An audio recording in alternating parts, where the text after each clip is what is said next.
Nur Fajri yang berbahagia, serta ibu-ibu.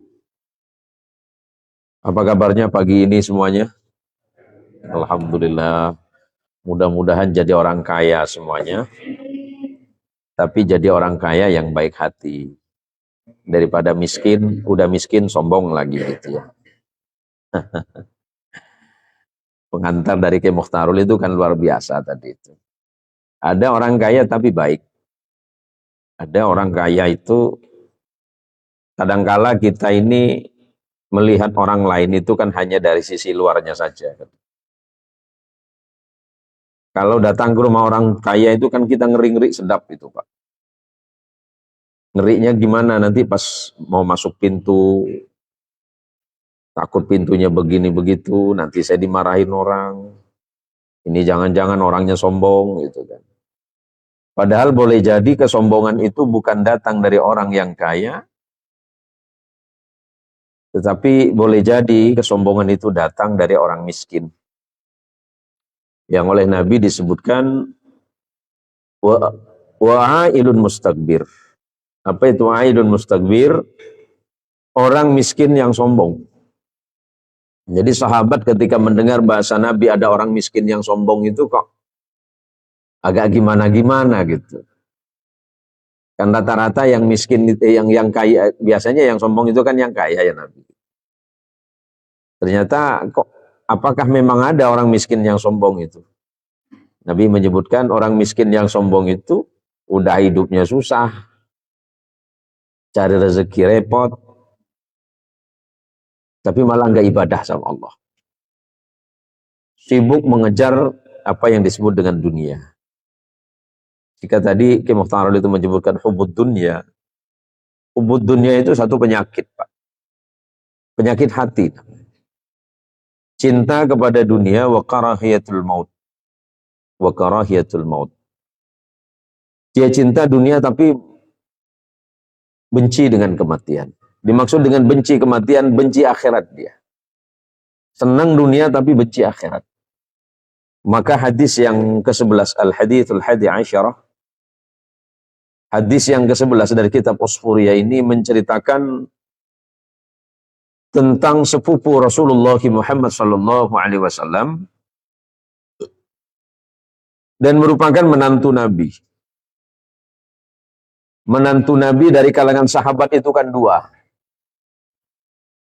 4 sahabat itu kan Abu Bakar Siddiq radhiyallahu an, Umar ibn al-Khattab radhiyallahu an, Uthman ibn Affan radhiyallahu an, dan Ali bin Abi Thalib.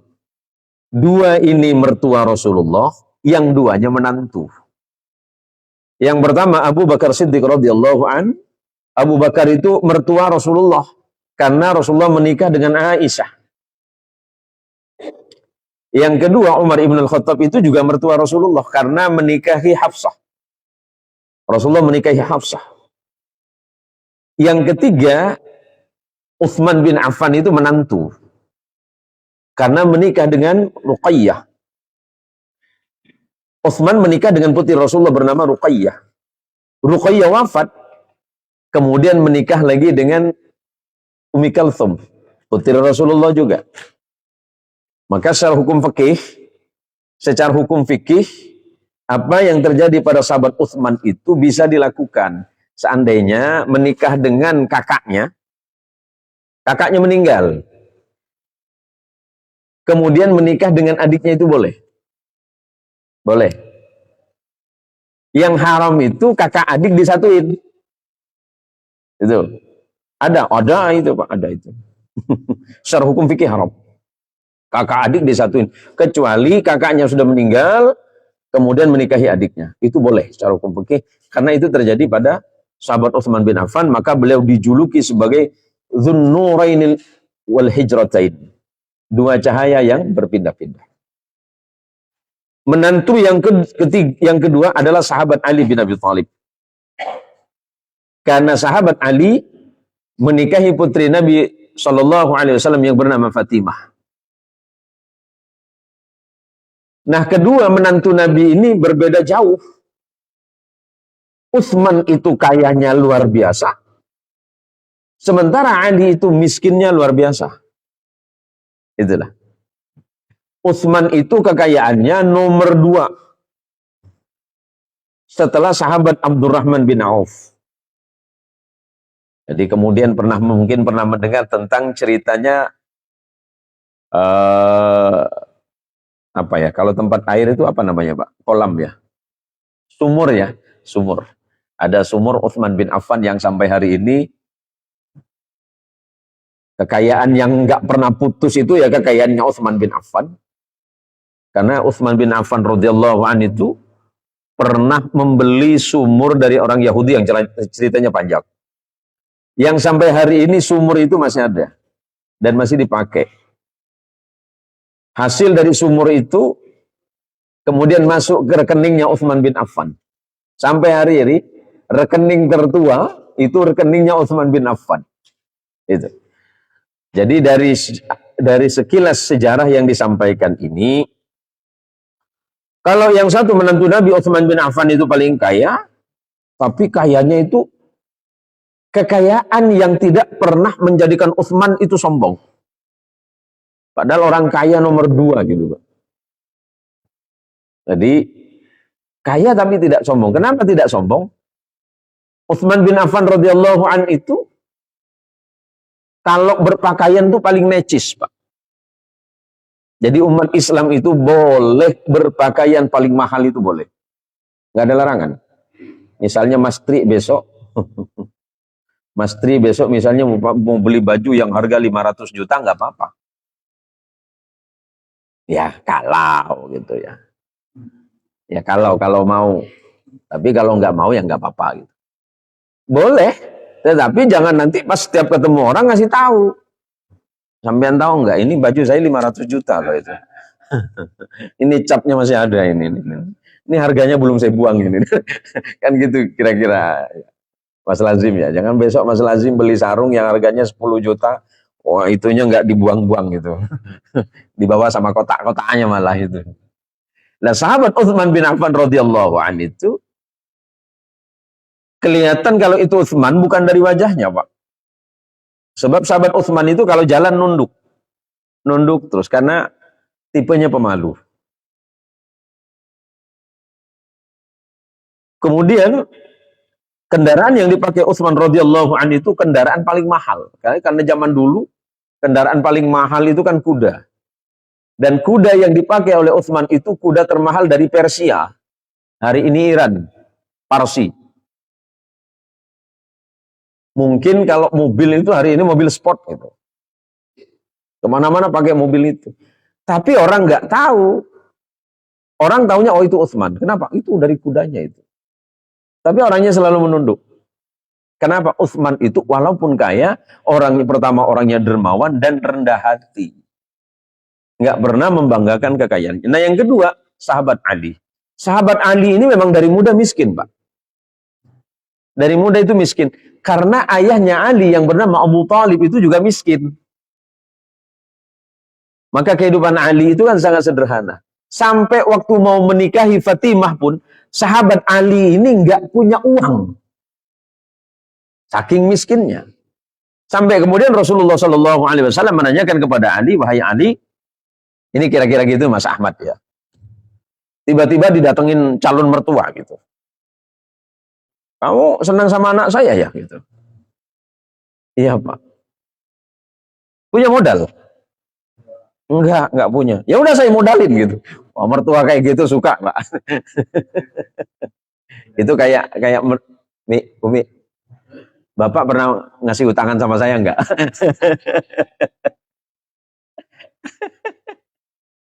Lah ini malah diutangin sama Nabi. Udahlah mau nikahin anaknya, mau nikahin putri kesayangannya yang bernama Fatimah.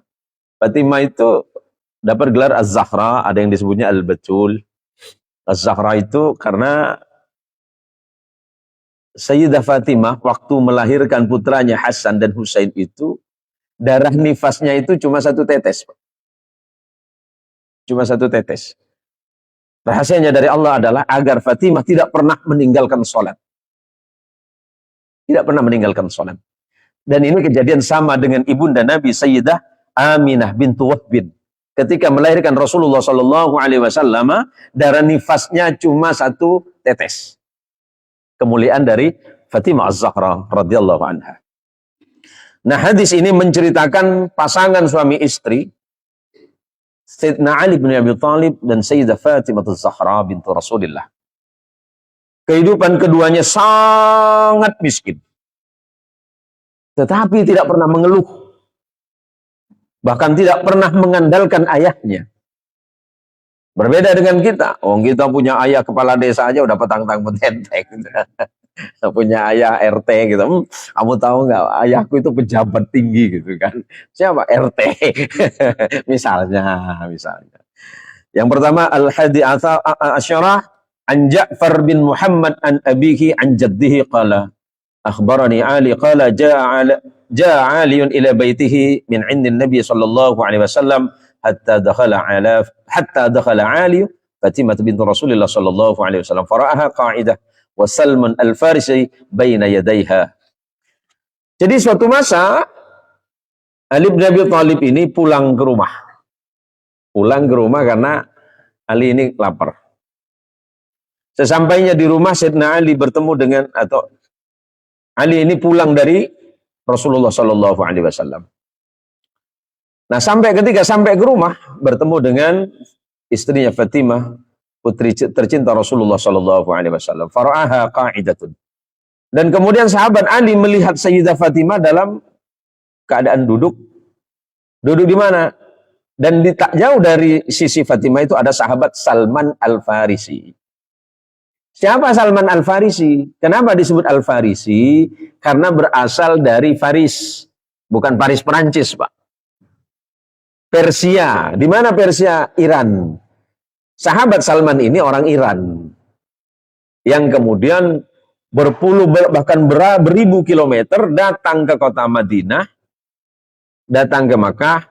Ingin berjumpa dengan Rasulullah Shallallahu Alaihi Wasallam. Sahabat Salman ini paling banyak Tuhannya, Pak. Awalnya orang Majusi. Orang Majusi itu nyembahnya api. Sampai hari ini. Di Iran itu, di pegunungan Iran itu masih banyak. Perbatasan Iran, Pakistan, India, dan sekitarnya. Itu sampai hari ini masih banyak orang-orang Majusi. Yang masih menyembah api. Ya. Nah, sampainya di sana, kemudian setelah pulang, sahabat Ali menjumpai istri beliau Fatimah, dan nggak jauh dari Fatimah itu ada sahabat Salman Al-Farisi. Sahabat Salman Al-Farisi sedang memintal suf. Apa itu suf? Suf itu nggak ada ya? Ya taruh suf itu apa? Hah? Oh, ada di Pontianak ini sob malah. Suf itu bulu apa ya? Bulu domba ya? Bulu domba, bukan bulu mbek, Pak. Mbek enggak pakai bulu ya. Bulu domba yang dipintal menjadi kain. Kenapa dipintal menjadi kain? Untuk penghangat badan. Dan suf ini adalah pakaiannya orang-orang miskin. Pakaiannya orang miskin itu suf. Ya. Nah, yang dipintal ini suf, kemudian sahabat Ali, karena sahabat Ali ini pulangnya dalam keadaan lapar, sahabat Ali berkata kepada beliau, kepada Fatimah, qala laha ya karimatun nisa, a'indaka syai'un. Jadi kata Nabi, kata sahabat Ali, wahai wanita mulia, Sayyidina Ali sangat mencintai Fatimah. Sebagaimana Fatimah sangat mencintai Ali. Bahkan Ali bin Abi Thalib memanggil istrinya dengan panggilan yang paling mulia. Ini pelajaran penting untuk kita. Pelajaran penting untuk kita. Ternyata sahabat Ali bin Abi Thalib ketika menikahi Fatimah, dan beliau sadar betul, walaupun memang sebenarnya sahabat Ali kan sepupu Nabi. Sepupu sekali, Pak. Karena ayah dan ayahnya Ali,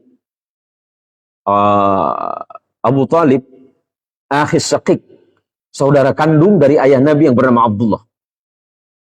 Saudara kandung. Berarti Fatimah, istri Ali itu adalah ponakan sepupu Tapi walaupun itu ponakan sepupu dan jadi istri, tapi sahabat Ali memanggilnya ya karimatun nisa, wahai wanita yang mulia.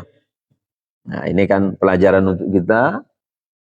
Mungkin nanti Kang Ujang pulang ke rumah memanggil istrinya ya karimatun nisa, wahai wanita bangsawan misalnya kan. Wanita mulia. Karena memang Ali itu sangat memuliakan istrinya. Kemudian bertanya, indaka syai'un, apakah kamu punya sesuatu yang sekiranya yang bisa mengenyangkanku? Maksudnya ada makanan enggak gitu? Ada makanan enggak? Wah. Apa jawaban Fatimah? Qalat wallahi ma indi syai'un. Demi Allah aku tidak punya sesuatu. Aku enggak punya sesuatu.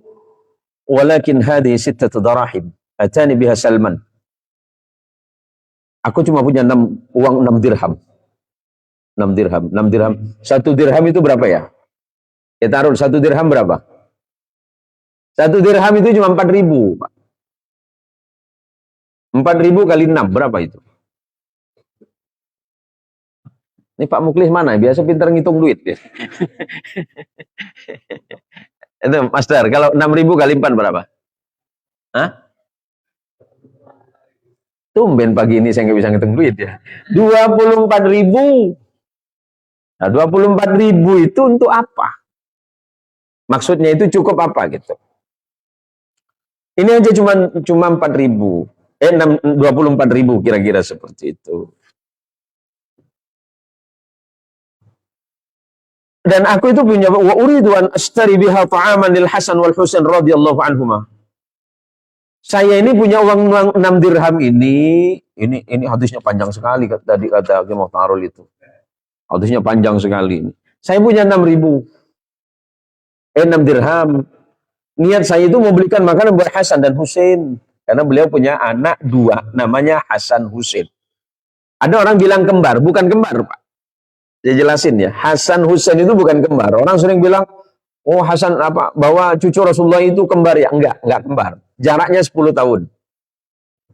Ada yang mengatakan 10 tahun. Sebenarnya bukan 10 tahun, cuma beberapa tahun saja. Yang 10 tahun itu adalah jarak wafatnya.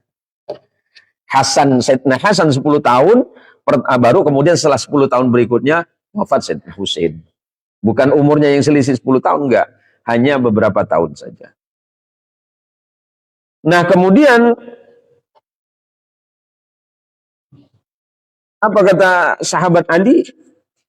Ya enggak apa-apa, saya bawa aja uangnya itu. Fakharaja Ali karamallahu wajhahu.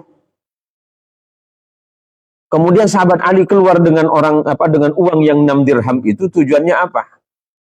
Tujuannya untuk membeli makanan. Fa'idha birajulin qa'imun wa huwa yaqulu man yuqridullah. Pas keluar dengan uang 6 dirham tadi, mau beli makanan, tiba-tiba ada orang nunggu. Ngomong gini ke Ali, man yuqridullah. Kira-kira begitu. Siapa yang mau minjemin uang sama Allah?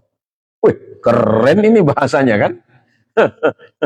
Siapa yang mau minjemin uang ke Allah? Siapa yang mau minjemin ke Allah? Kira-kira nih Bu, kira-kira ya. Ibu misalnya di dapur susah bener, uang nggak ada. Yang ada cuma 10.000. Uangnya cuma 10.000 dan itu buat makanan hari ini. Tiba-tiba pas mau beli makanan di luar ada yang nunggu. Miskin. Ini nih. Apakah yang 10.000 itu mau ibu kasih atau gimana? Hah? Bingung. Wow, bukan cuma ibu yang bingung malaikat melihat ibu. Udah nggak punya apa-apa di dapur, yang ada cuma 10.000. Tiba-tiba ada yang minta, mayuqridullah. Siapa yang kira-kira mau minjemin Allah? Bahasa ini kan kias, Pak. Jangan dimaknai, oh kalau begitu Allah butuh sesuatu. Enggak, Allah nggak butuh sesuatu. Ini kan harus dikembalikan kepada kaidah tauhid. Kaidah tauhidnya bahwa Allah itu kan qiyamuhu binafsih. Karena Allah itu berdiri sendiri berarti tidak butuh makhluk. Kenapa? Karena Allah itu mukhalafatul hawadits. Allah itu kan berbeda dari makhluk. Makhluk itu membutuhkan, tapi Allah tidak membutuhkan sesuatu. Tapi kok malah bahasanya orang ini mayuqridullah. Siapa yang kira-kira meminjemin Allah? Gitu kira-kira ya. Kemudian Ali malah memberikan uang ini. Silakan monggo. Maka kemudian sahabat Ali memberikan uang ini kepada orang yang minta tadi. Siapa yang meminjemin? Dikasih oleh Ali yang 6 dirham. Masuk lagi Ali, kemudian ditanya oleh Fatimah. Apa kata Fatimah kepada sahabat Ali radhiyallahu an? Falamma nadhar ilaihi Fatimah. Dan di saat Fatimah melihat Sayyidina Ali itu radhiyallahu anha,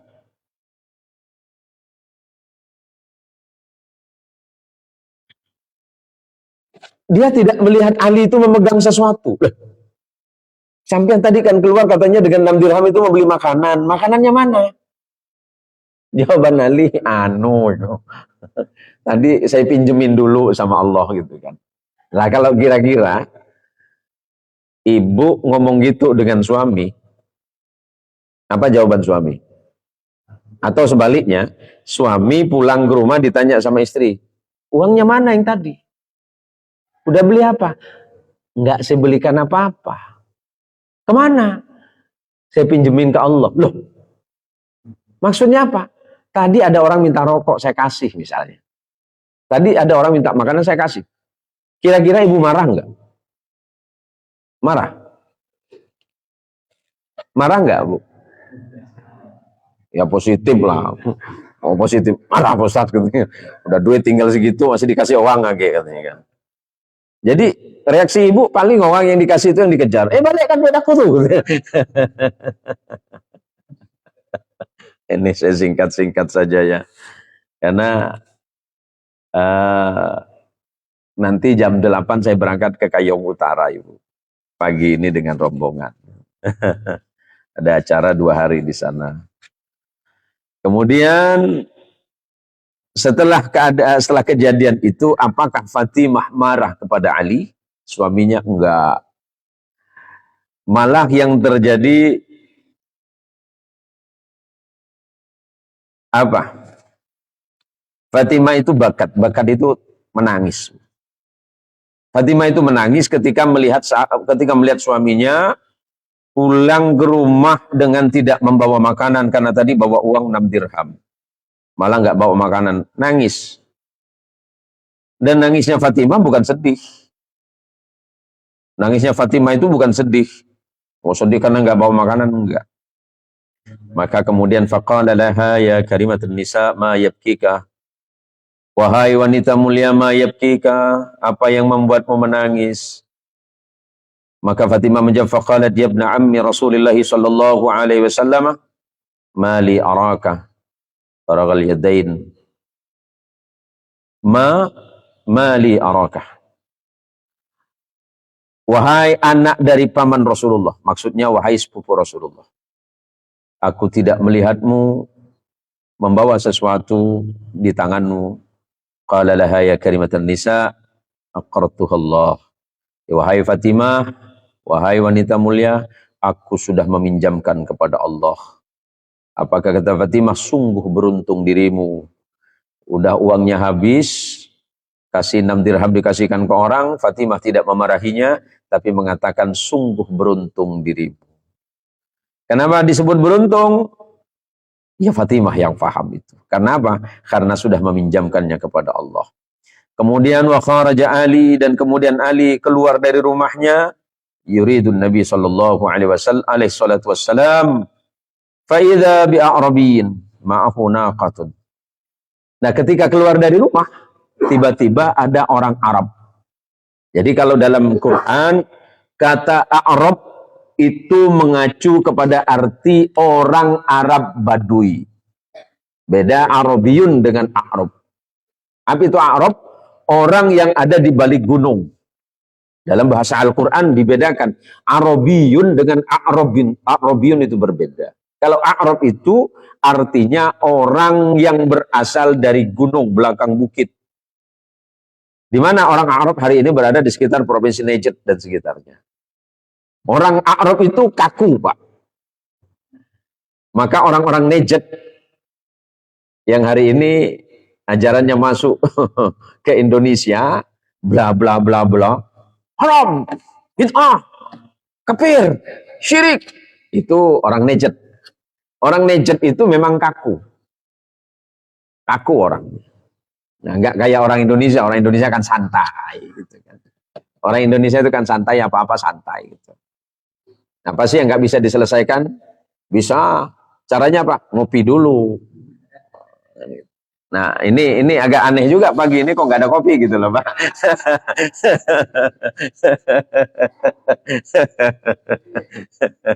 Ini kira-kira sindirannya ke sana gitu, Pak. Jadi orang ini kemudian, orang Arab ini nawarin kepada Ali. Nawarin apa? Nawarin onta.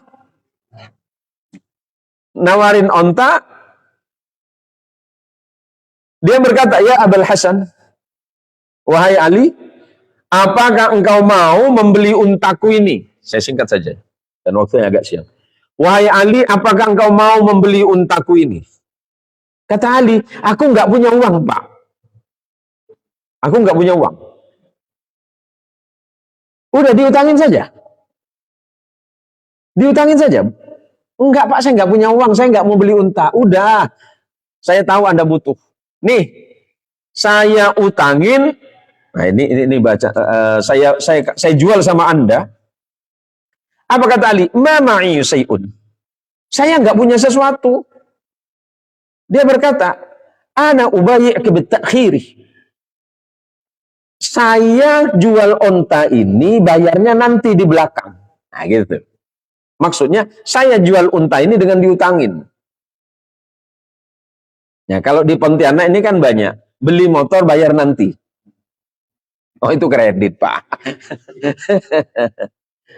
Ubayyi'ka bit-ta'khiri. Nah, begitu kira-kira kata orang Arab. Saya jual sama Anda, wahai Abul Hasan, bayarnya nanti. Tidak apa-apa, tidak apa-apa. Padahal orang ini tidak kenal loh, Pak. Sahabat Ali tidak kenal siapa orang ini. Tapi dia malah bilang, udah, saya jual dengan Anda. Kata Ali, saya nggak punya uang. Kemudian, berapa uang? Berapa harganya? Bimi'ati dirham. 100 dirham saja. Saya jual 100 dirham. Kalau ada orang nggak kenal tiba-tiba kemudian ngasih gitu. Kayak mau tarul gitu kan. Anda kayak mau tarul kan? Iya. Udah ini.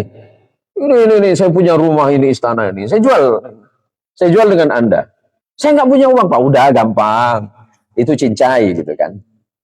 Nanti bayarnya kalau udah laku gitu kan. Oh, kan senang, Pak. Orang nggak kenal kemudian jual barang bayarnya nanti. Yaudah, akhirnya Ali seneng. Setelah kemudian uangnya ontanya dibawa oleh Ali, beberapa langkah kemudian tiba-tiba di sebelah sana ada orang nunggu. Orang ini berkata, apakah Anda akan menjual onta Anda? Katanya. Wah, kebetulan sekali nih kata Ali, duit nggak punya. Barusan ada orang jual onta dengan 100 dirham. Ini langsung ada yang nanya, Pak, wahai Abul Hasan, apakah Anda akan menjual unta Anda? Wah, kebetulan sekali, Pak. Mau saya jual ini. Jual berapa? 300 dirham. Untung berapa udah? 100. Berarti 200 dirham. Untungnya 200 dirham. Kalau Mas Darmanto, misalnya beli motor harga 5 juta, ada yang nawar 50 juta, dijual apa enggak? Hah? Bukan cuma dijual, Pak. Ditanya lagi, kapan lagi balik ke sini, Pak? Maka kemudian, ini 300 dirham. Berarti kan untungnya berapa? 200 dirham. Modalnya apa? Modalnya tadi yang 6 dirham. Modalnya Ali cuma 6 dirham. 6 dirham tiba-tiba dapat untung 200 dirham, udah kali berapa? Ini luar biasa. Nah, kemudian summa akhadha bizimamit naqah. Zimam itu apa itu?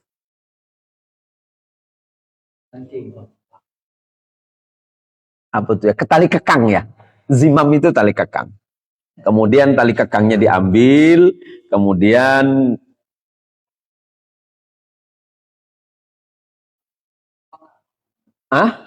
tongar. Bahasa apa itu tongar itu? Itu bahasa Jawa Timur, Pak. Dari Surabaya nyebrang ke arah timur namanya Madura, Pak. Nah, itu tongar namanya itu ya. Kemudian maksudnya tali kekang dingin maksudnya dikasih ke orang yang beli gitu ya. Kemudian setelah itu kemudian dia masuk lagi ke rumahnya, kemudian falamma nadarathu tabassamat. Nah, tabassamat itu maksudnya ketika dia masuk ke dalam rumah itu, kemudian Ali melihat Fatimah tersenyum. Tersenyumnya itu bukan macam kita, macam ibu-ibu istri-istri kita, Pak. Tersenyumnya Fatimah itu ketika melihat suaminya membawa uang 300 dirham itu bukan macam ibu-ibu asal duit tak ada merengot, alis jadi satu, alis yang macam Sinchan tuh jadi satu. Pas nengok laki bawa duit banyak, alah senyum dibuat lebar dengan dia. Ah, itu baru laki aku. Kang Soleh jangan cerita di sini, Kang Soleh ya. Kang Soleh jangan cerita di sini, nanti ceritanya di luar saja. Wah, asal suaminya nggak bawa duit, usaha rugi, dikata-katain. Nyesal aku kawin dengan kamu. Tahu-tahu gini aku kawin sama anaknya yang di ujung sana gitu kan. Ketika melihat ini Fatimah tersenyum, sama Fatimah itu tersenyum, tapi tersenyumnya Fatimah itu bukan diindikasikan, bukan dimaksud senang melihat harta yang banyak, itu bukan. Tersenyumnya Fatimah radhiyallahu anha karena Fatimah mengerti bahwa sebenarnya uang yang ada di tangan Ali itu adalah pertolongan dari Allah Subhanahu wa taala. Kemudian dengan uang yang ada seperti itu, thumma kharaja Ali karamallahu wajhahu min indiha. Yuridu Nabi alaihi salatu wassalam. Falamma dakhala min babil masjid nadhara ilaihi Nabi alaihi salatu wassalam wa tabassama. Falamma tawassalama ala Nabi sallallahu alaihi wasallam faqala ya Abul Hasani atakhbiruni au ukhbiruka. Setelah itu kemudian sahabat Ali bin Abi Thalib mendatangi Rasulullah sallallahu alaihi wasallam mau menceritakan kejadian ini. Tapi apa kata Rasulullah sampainya di sana, ya Abul Hasani atukhbiruni au ukhbiruka. Wahai Ali, apakah engkau yang akan bercerita kepadaku atau aku yang akan bercerita kepadamu? Ya Rasulullah itu kan bisa melihat masa lalu dan masa depan, Pak. Rasulullah itu kalau sesuatu itu tahu, pertama langsung dari Allah, dan yang kedua itu malaikat Jibril. Sebelum terjadi sesuatu, malaikat Jibril udah kasih tahu.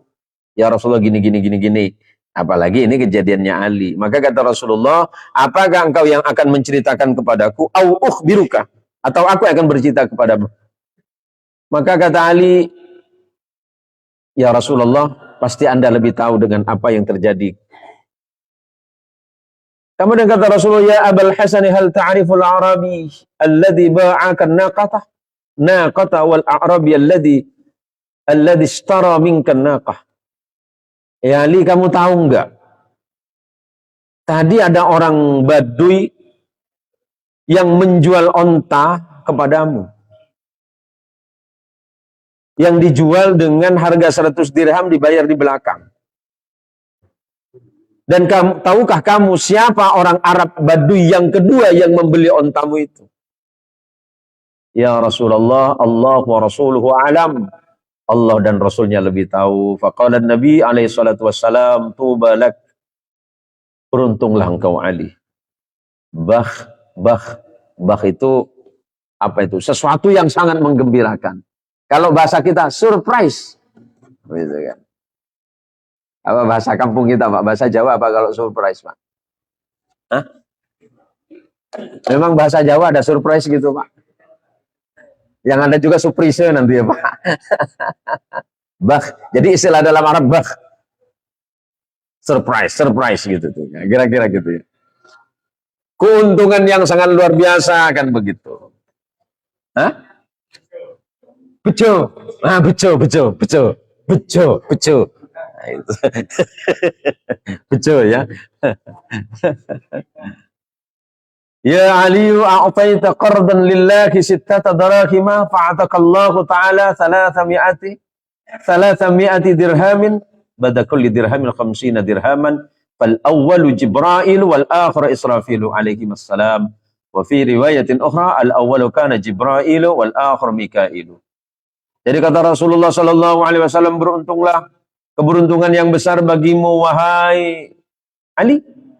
A'taita qardan, engkau memberikan hutangan kepada Allah hanya 6 dirham, fa'atakallahu ta'ala 300, dan kemudian Allah memberikanmu 300 dirham. Badala kulli dirhamin, digantikan atau telah digantikan setiap dirham khamsina dirhaman, dengan 50 dirham. Fal awwal Jibril, ketahuilah orang yang pertama menjual unta kepadamu itu adalah malaikat Jibril. Wal akhar, dan yang berikutnya yang membeli untamu itu adalah Israfil. Yang jual unta dengan hutangan itu Jibril, yang belinya Mikail. Nah, kalau kita yang ngasih mungkin Jibril, tapi yang belinya Israel. Malaikat maut yang beli. Mungkin Jibril, tapi yang belinya malaikat maut. Jadi dalam riwayat yang berbeda, yang pertama itu Jibril, yang ketiga yang membelinya kemudian Mikail. Yang jual pertama itu Jibril, yang belinya Israfil. Riwayat yang berikutnya yang menjual kepada Ali itu Jibril, dan yang membelinya Mikail. Ini, nah kembali lagi kepada apa yang diceritakan oleh Ki Mukhtarul tadi, makna zuhud. Zuhud itu bukan berarti tidak mau kepada harta duniawi untuk saat ini ya. Berbeda dengan zuhudnya para sahabat. Kalau para sahabat itu memang tidak mau harta. Ya, karena Nabi Shallallahu Alaihi Wasallam itu memang tidak pernah menyenangi harta. Tetapi tidak ada larangan kalau sampean mau jadi orang kaya. Karena yang dipuji oleh Allah di dalam Quran itu bukan orang miskin. Yang dipuji oleh Allah di dalam Quran itu orang kaya yang berinfak. Yang disebut dalam Quran alladzina yunfiquna, itu terus orang-orang yang berinfak. Nah, kalau kita miskin nggak punya duit, infak apa, Pak? Infak doa. Jadi anjuran untuk hidup zuhud itu maknanya apa? Zuhud dalam hal duniawi adalah az-zahadah laisat bitahrimil halali. Orang zuhud itu bukan mengharamkan yang dihalalkan Allah. Apa yang dihalalkan oleh Allah? Harta itu halal, Pak. Selagi caranya halal. Jadi orang kaya itu nggak haram. Karena memang nggak dilarang. Ingat ya, Pak ya. Sahabat Nabi yang super kaya itu banyak. Yang super miskin numpuk. Jadi kalau orang muslim itu kaya-kaya, insya Allah aman. Coba kita hitung sahabat Nabi yang kaya. Pertama Abdurrahman bin Auf. Kedua Utsman bin Affan. Ketiga ada Zubair ibn al-Awwam. Kemudian ada lagi namanya Talha bin Ubaidillah. Ada lagi namanya Sa'ad bin Abi Waqqas. Itu yang kaya-kaya. Oh, yang miskin nggak perlu disebut, banyak. Nah, sahabat-sahabat yang kaya itu selalu memberikan ke sahabat yang miskin. Tetapi sahabat yang miskin tidak pernah datang meminta-minta kepada yang kaya. Yang sadar itu yang kaya. Gitu loh Pak. Sampai pernah ada satu kejadian ketika sahabat Abdurrahman bin Auf lagi bagi-bagi uang. Lagi membagi uang nih. Tiba-tiba di antrian itu ada Utsman bin Affan. Orang ribut. Ah, ini udah selesai berarti ya.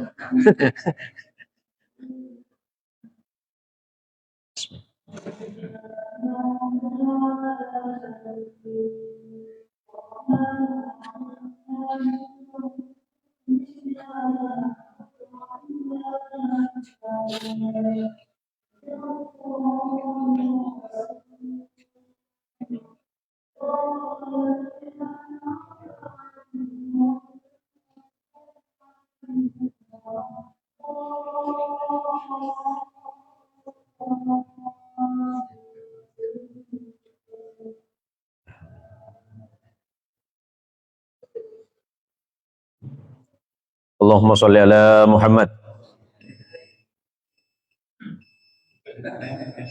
Peringatan kan? Waduh, diteror saya ini. Jadi di tengah antrian ada sahabat Utsman, ribut semuanya. Oh, kok bisa orang kaya ngantri